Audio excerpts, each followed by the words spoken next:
Mes frères bien-aimés, nous nous retrouvons aujourd'hui pour commencer le Triduum Pascal, les 3 jours saints, les plus importants de l'année pour un catholique. Nous allons revivre pas à pas les dernières heures de la vie de notre Seigneur Jésus avant sa terrible passion, sa mort, sa résurrection. Et nous pourrons goûter à cette résurrection glorieuse la nuit de Pâques. Mais ici, nous n'avons rien à inventer. Nous n'avons pas à nous compliquer la vie pour essayer de bien vivre ces 3 jours, puisque la liturgie de ces 3 jours nous aide à entrer pleinement dans ces événements historiques qui sont venus bouleverser l'histoire du monde et qui doivent nous transformer, et je l'espère définitivement.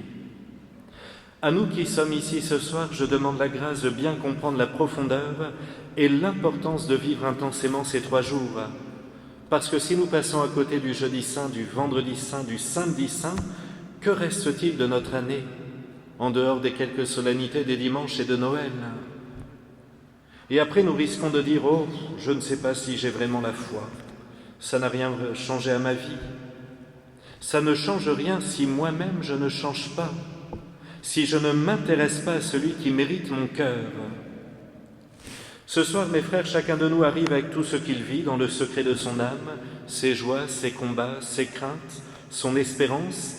Et les 3 jours du Triduum sont comme une fenêtre ouverte vers un paysage si peu connu aux yeux du monde et si familier pour l'ami du Christ, le paysage de la croix, celui de la passion et celui de la glorieuse résurrection.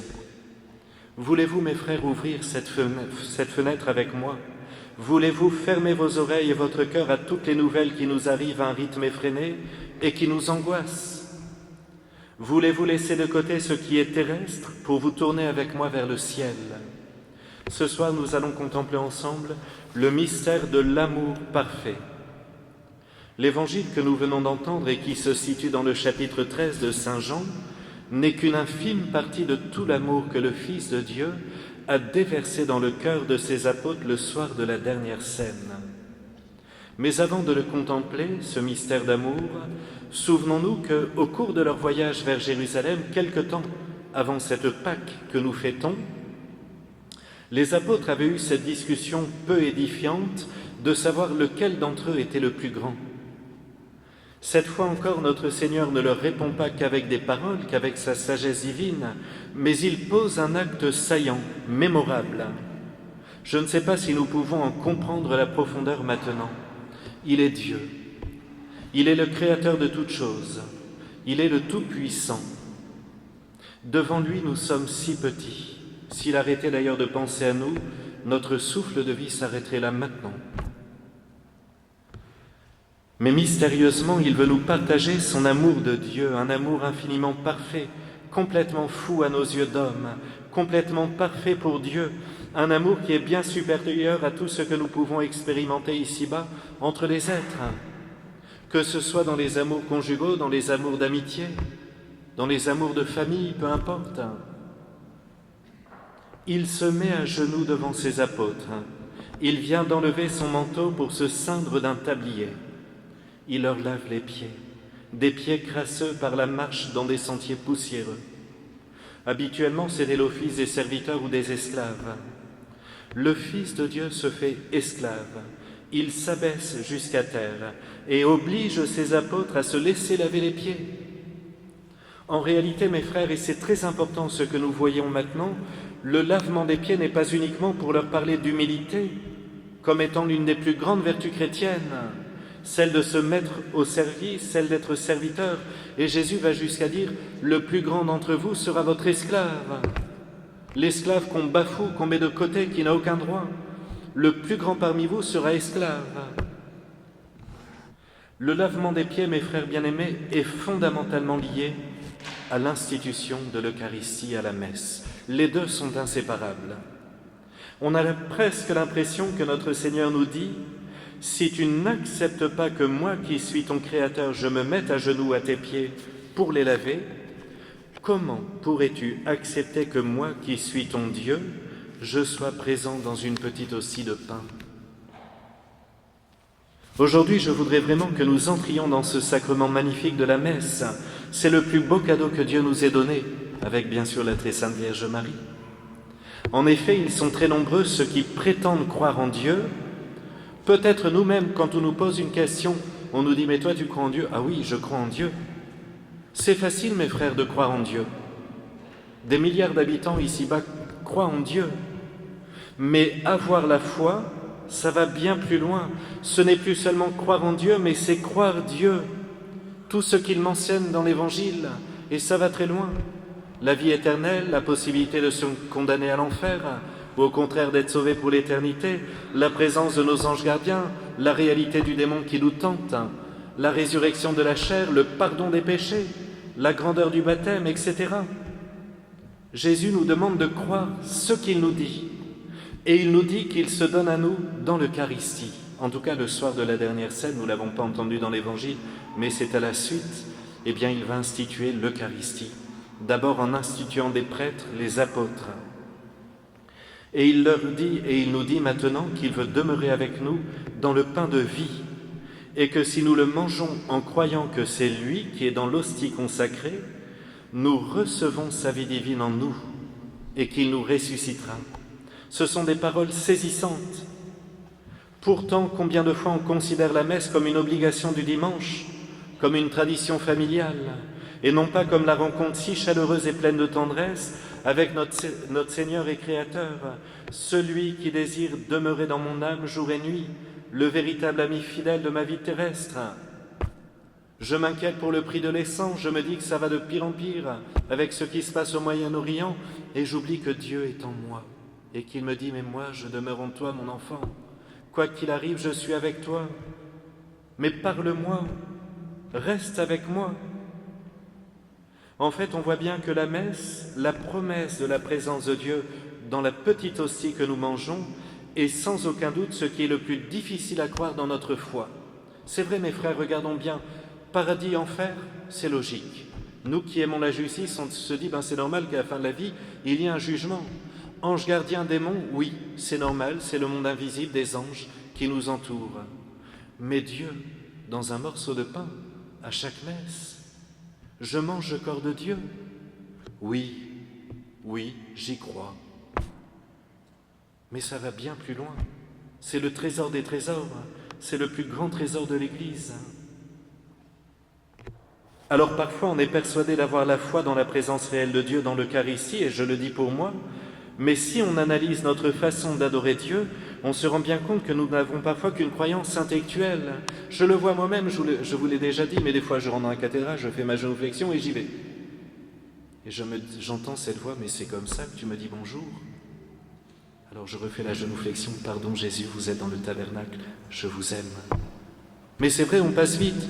Ou alors on va parler un petit peu fort, on va rire dans l'église. Oui, oh c'est pas grave, c'est la fin de la messe. Moi le premier, vous voyez, à la fin de la messe chrismale, mais on se dit, il est là dans le tabernacle, il est là dans le silence, dans la prison dorée. Il nous attend dans l'obscurité de ce tabernacle jour et nuit. Mes frères bien-aimés, en vérité, notre amour concret, sensible, pour le trésor de l'Eucharistie est un amour qui sera croissant jusqu'à la fin de notre vie, à condition, voilà, qu'on s'y intéresse, qu'on se dise, oui, j'ai envie de grandir dans l'amour de l'Eucharistie. J'ai envie que la messe devienne le trésor de ma journée, que celle-ci bouleverse ma vie. Comme chaque année, je pourrais vous parler des miracles eucharistiques.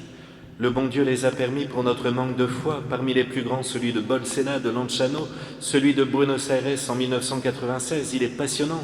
Relisez, mes frères, ce qui s'est passé, comment les laboratoires, quelques années après, ont reçu des parcelles de cette Eucharistie, de cette hostie qui saignait. Et tout de suite, on rappelait Monseigneur Bergoglio, évêque de Buenos Aires, pour lui dire « Mais d'où vient ce morceau que vous nous envoyez? Il y a là des globules blancs.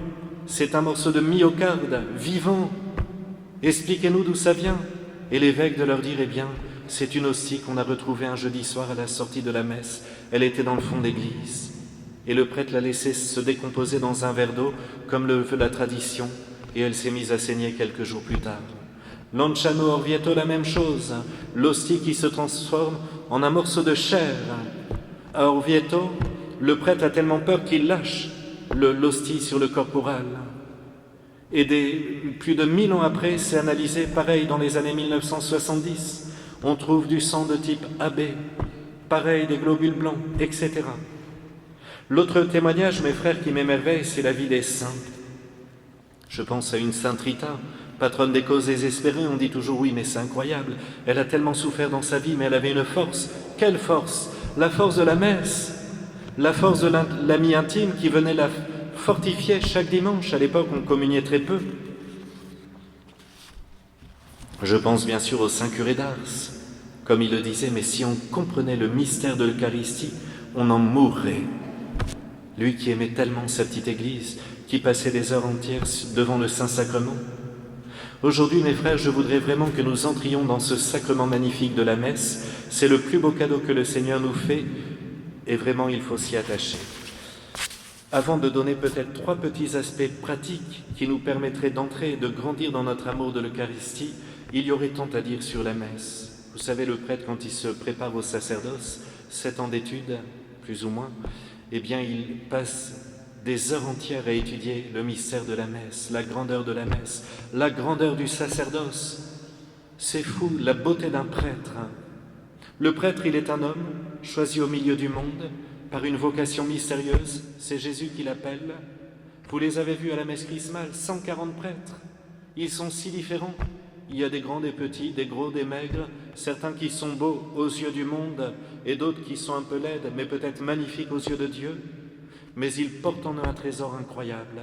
Par la grâce du sacerdoce, leurs mains sont consacrées au point que le jour de leur ordination sacerdotale, il y a des files d'attente des personnes qui étaient venues à leur messe pour embrasser leurs mains consacrées, qui sont dotées d'un pouvoir mystérieux transmis depuis les apôtres à travers les évêques. Et même si les prêtres sont de pauvres pécheurs et parfois de grands pécheurs, ils portent ce trésor impressionnant. Et quand ils s'approchent de l'autel et qu'ils soulèvent la coupe, le précieux sang de Jésus, parfois on dit « Mais très Sainte Vierge Marie, je vous en supplie, prenez la coupe à ma place, mes mains sont impures. » Mais vous, je vous en supplie, présentez-le au Père Céleste. Ils sont vos prêtres. C'est une grâce, le sacerdoce, c'est immense. Et la messe est encore 1000 fois plus grande. C'est un sacrifice. Je devrais vous parler des heures de cette réalité, mais nous n'avons pas le temps. Mais voyez, c'est un sacrifice divin.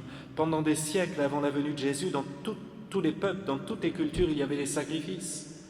Même chez nous, chez les Gaulois, on sacrifiait des enfants, des bébés, au dieu soleil, pour que les cultures, les récoltes soient bonnes. Quand on voit les sacrifices chez les Aztèques, mais heureusement que les Espagnols sont arrivés, parfois c'était des centaines d'êtres humains qui étaient ouverts pour qu'on arrache le cœur, qu'on le mette dans des cendres et qu'on jette le cadavre du gars du haut du temple, Inca ou du Aztèque.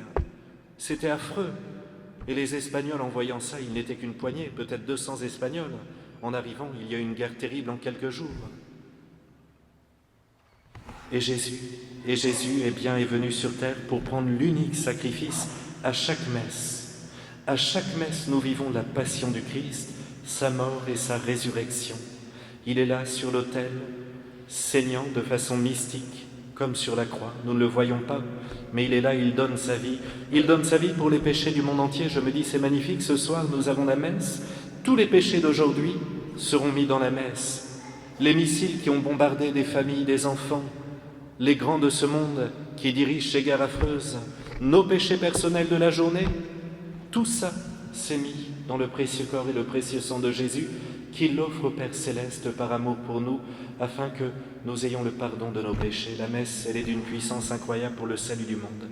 Je termine, mes frères, avec 3 petits conseils que je me suis dit pour moi-même, ce qui me manque pour bien vivre ma messe, et je vous le transmets. D'abord, on n'arrive pas à la messe à la dernière minute, parce que forcément, on va avoir du mal à apaiser notre cœur. Alors bien sûr, si vous travaillez tard, vous arrivez à la dernière minute, c'est pas de votre faute. Mais si vous avez la possibilité d'arriver 5-10 minutes avant, voire au moment du chapelet, vous voyez, eh bien notre cœur s'apaise au rythme des « Je vous salue Marie ». Et alors on entre dans ce mystère, sinon c'est pas possible. Si on arrive en retard, le cœur bat à toute vitesse, bon, oui, on suit le mystère, plus ou moins on a du mal à s'apaiser. C'est comme ça, donc d'essayer d'arriver quelques minutes avant. Deuxièmement, et là croyez-moi c'est très important, je vous supplie d'appliquer ce conseil, d'avoir toujours avec vous un petit livre de prières, avec les prières après la communion. Parce que notre problème, mes frères, c'est que nous sommes des TDAH, pour ceux qui ne connaissent pas, nous avons un trouble déficit de l'attention avec hyperactivité de notre imagination. Et donc on communie, et à peine nous avons communié, on pense au dîner, au chocolat de Pâques, aux problèmes financiers. Est-ce que j'ai bien éteint les phares de la voiture? Et Jésus, il est là, il est en train de rentrer dans mon âme, dans mon corps. Je suis ailleurs, parce qu'on est tellement sollicité au cours de nos journées qu'on a du mal à nous concentrer, comme les enfants à l'école. Nous ne sommes pas différents, les adultes, aujourd'hui, en 2026. Et si nous n'avons pas un petit livre de prière, avec de très belles prières après la communion, prière à Jésus crucifié, prière de l'ange à Fatima, à Jésus, etc., à la Sainte Trinité, eh bien on a du mal. Et on passe à côté du trésor de la communion, et eh bien la grâce agit, mais peut-être moins efficacement que si je m'étais mis en présence de Jésus.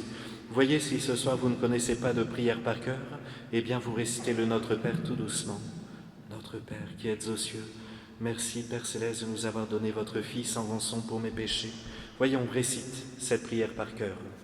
Enfin, troisièmement, je termine, pardonnez-moi, je ne peux m'approcher d'un si grand trésor si mon cœur est plein de poussière, de boue, de crasse. Jésus avait dit à ses apôtres qu'ils étaient purs. Et oui, parce qu'en sa présence, ils étaient sanctifiés, sauf Judas qui avait déjà le cœur prêt à le trahir. Mais nous, mes frères, nous faisons tellement de péchés, et la plupart commencent dans notre cœur et beaucoup se terminent avec notre langue. La confession nous permet non pas d'être dignes de recevoir le corps du Christ, mais au moins elle est le signe que nous reconnaissons devant Dieu notre indignité. Ce qui nous rend humbles et donc le cœur plus apte à recevoir Jésus. Personne n'est digne de recevoir Jésus. Quand j'entends des personnes me dire « mais celle-là ne devrait pas communier, elle est divorcée », mais comment? Moi alors je suis plus digne qu'elle? Mais c'est un trésor qui nous dépasse. Personne n'est digne. Mais par contre, il faut être apte, par l'humilité, à dire « Jésus, je me reconnais pécheur, j'ai demandé pardon dans la confession et je reçois maintenant votre précieux corps. Ça y est, vous pouvez vous mettre à genoux et me laver les pieds, je suis prêt. » Soyons maintenant en adoration devant ce que Jésus va faire au cours de cette messe. Il vient dans nos âmes. Accueillons-le avec toute la tendresse possible. Accueillons-le avec la très sainte Vierge Marie, qui est présente dans le cœur. Mes frères, nous ne la voyons pas. Saint Padre Pio, qui avait toutes ces visions mystiques, disait qu'à chaque messe, la Sainte Vierge Marie se tenait auprès de l'autel. Ainsi soit-il.